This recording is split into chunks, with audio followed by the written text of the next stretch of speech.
Here's how to tell the difference between a widescreen and a full-screen DVD of a movie.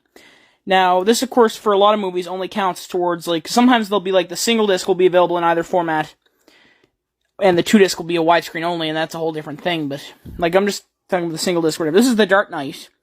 This is the widescreen version. You can see it has French on it because it is a Canadian copy, because I am from Canada. That's just what I happen to find. And this one, which I'm planning to capture and then get rid of this is the full-screen version. See how it's a different color. A lot of times, for movies, especially Warner Brothers, you'll see that on there.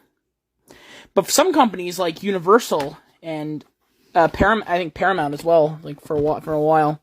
Sometimes, like, some companies, they'll, like, whatever, you won't be able to tell, like, it'll be in very small print, and often I think it'll be, I'm not sure if I don't have a full-screen Incredible Hulk to show you, because this is a Universal release.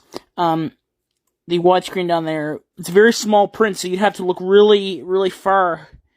See how tiny that is compared to, like, up there, where it's, like, right at the top, like, it catches your eye very quickly, so.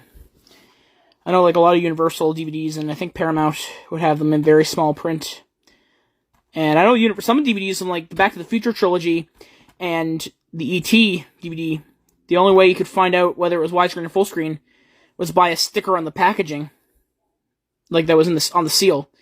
If you found it used, you could probably just open it up and see what the disc said, but it wasn't really, like, I bought a Back to the Future full screen DVD thinking, just not knowing that there was a difference, is there was no way to indicate. Usually the ones that have a difference still indicated on this cover, whether it's like this or like this. But yeah, and a lot of times the older movies and stuff, like, for example, these are just a couple things I'm getting rid of. This is just because, like, I have just getting rid of this one. This is a Lord of the Rings, this one says full screen, and these ones were, these theatrical Lord of the Rings, and a lot of older movies from pre-2005 were only put out as 2 discs, so you could get either, like, the 1 disc or 2 discs. The first disc would be different depending on the aspect ratio, but the second disc would be exactly the same. Later on, they would have the single disc versions, and then a different cover 2-disc version, which was usually always available in widescreen. And of course, some movies have had widescreen only releases, some were full screen only, but very rarely. And some had both on the same disc, like you could choose what you wanted, so. But I was just talking about stuff like this, so.